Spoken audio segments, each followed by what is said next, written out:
Hello there. In this pod I'll be talking broadly about new social movements and protest movements and the role that communication plays. So in the back of your minds, what I'd like you to be considering is how and where writing fits into this idea of communication. There are an increasing number of theorists arguing that we're witnessing a growing public crisis of trust in government, big business and of course mainstream media. But this isn't a recent phenomenon. In fact, there's good evidence that such a climate has been growing since the 1960s.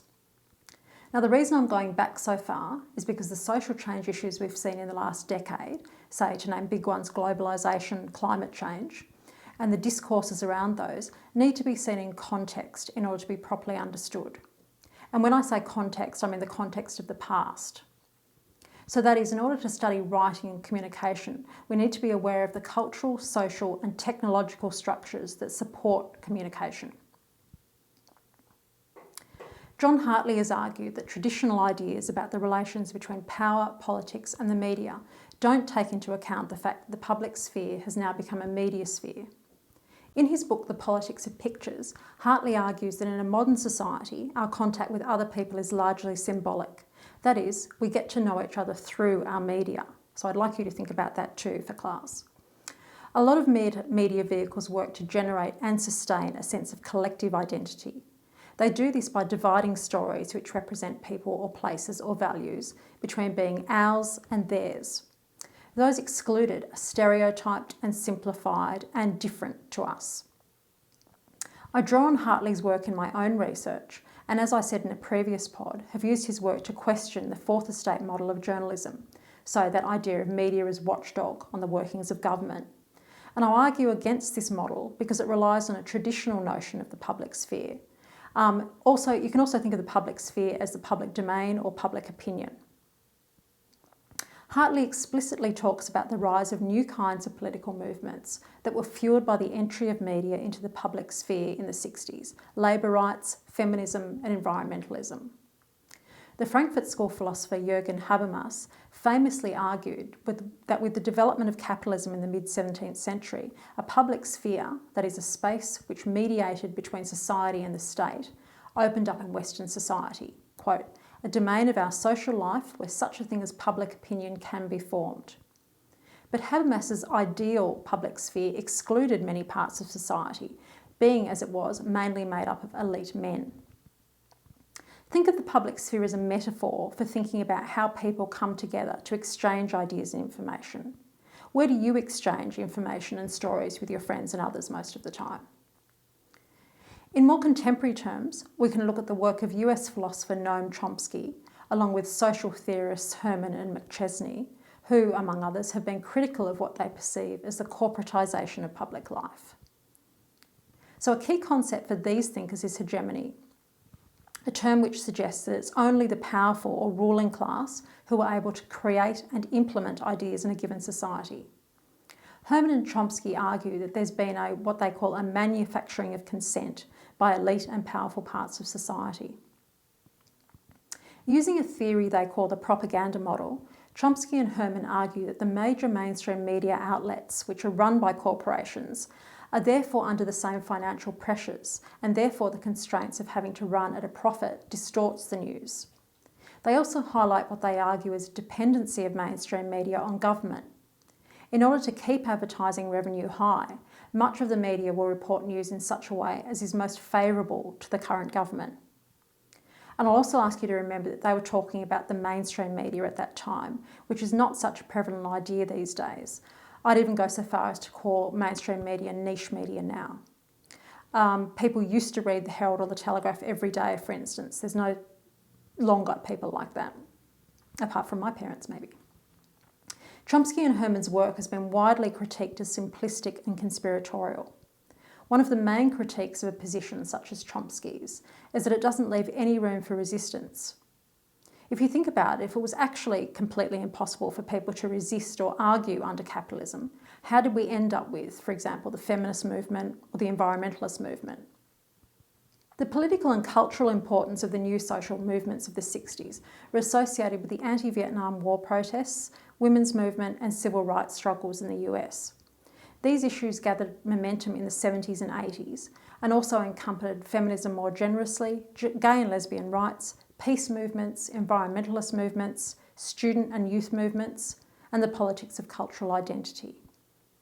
So the point for us here that I want you to take away is that these movements developed outside conventional politics and conventional society. Now, I think today, and I admit that I'm an optimist, that there's good reason to be excited about reinventing knowledge production and news and information building in the digital age. If you think about groups like GetUp, collaborative blogs, satirical TV shows, to give very general examples, thanks to all these vehicles, there are very few people not participating in public debate, although many may not recognise this public conversation for what it is. And let's not forget that there's never been a golden age when public communication was rational or of consistently high quality. Educated commentators have complained about the trivialisation and commercialisation of the public sphere ever since there has been a public sphere, or a record of one. The organisational characteristics of NSMs, as opposed to traditional politics, are not designed to focus on working within the established political system.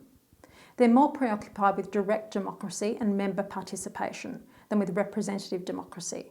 So that means they're more interested in hearing what people have to say and helping people make their own decisions, rather than a group making decisions on behalf of the rest of us.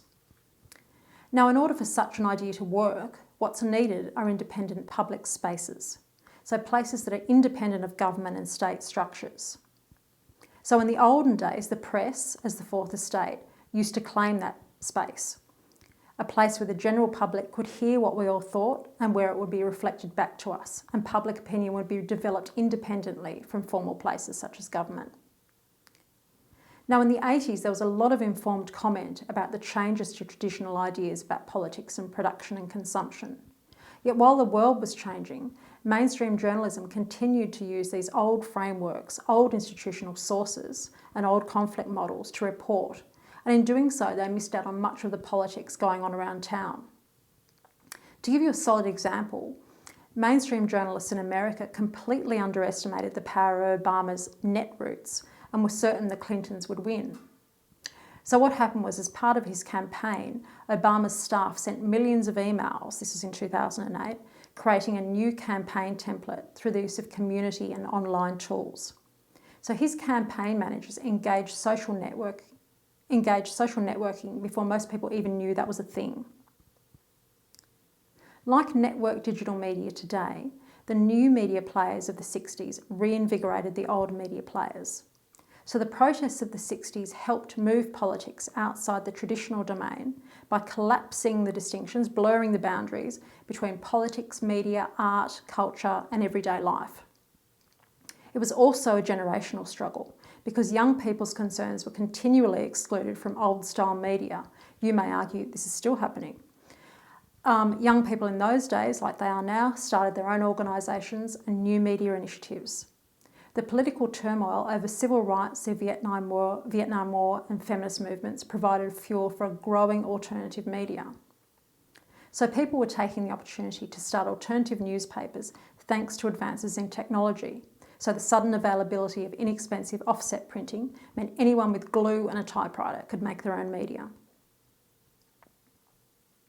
Also, if we look at a roll call of many of the countercultural underground writers, artists, publishers from those days, the same names are now in the mainstream, or we consider them as mainstream figures. Frank Morehouse, Wendy Bacon, Germaine Greer, Richard Walsh and Richard Neville of Oz fame, and the list goes on. So it's this reinvigoration of the old by the new that helps set the stage for the current mediascape and new forms of participation in political life. And I think that the fact that alternative figures often become mainstream figures is indicative of how change is possible. Historians and sociologists claim that the most fundamental changes in history have occurred since 1975. So the scale of technological innovations, globalisation, the collapse of the USSR, which ended the ideological struggle between communism and capitalism, which was dominant throughout most of the 20th century. So UK media studies academic Graham Meikle notes that while the concept of alternative media is usually framed around questions of independence and ownership, these issues are reframed once again when we start considering networked digital media. And of course, we need to take into account that not all countries are able to access the internet easily for a range of reasons. Mikkel argues that as an alternative mediascape, the internet, quote, teems with dissonant voices which can articulate positions too extreme for mainstream media. But the important point, he argues, is that such voices can challenge mainstream media's consensus about who and what should have access to the public sphere, whose voices should be heard. Historical surveys can relate alternative media to the struggles that we can now look back on as shaping events. Individuals and groups participating in these movements do so from a position of non-alignment with political parties and groupings. So the major themes of the phenomenon, self-organisation, DIY politics, rather than traditional political parties and traditional protest groups, are useful starting points for analysis of contemporary alternative media and communication, or even, I suggest, an analysis of social media. While the tools and principles used by new media may be different from those used by traditional media, the new mediascape is not a revolution so much as part of a long historical process. And history has shown us that old media don't die. What dies are the tools we use to access our media. The functions and status of old media are shifted, not displaced, by the introduction of new technologies.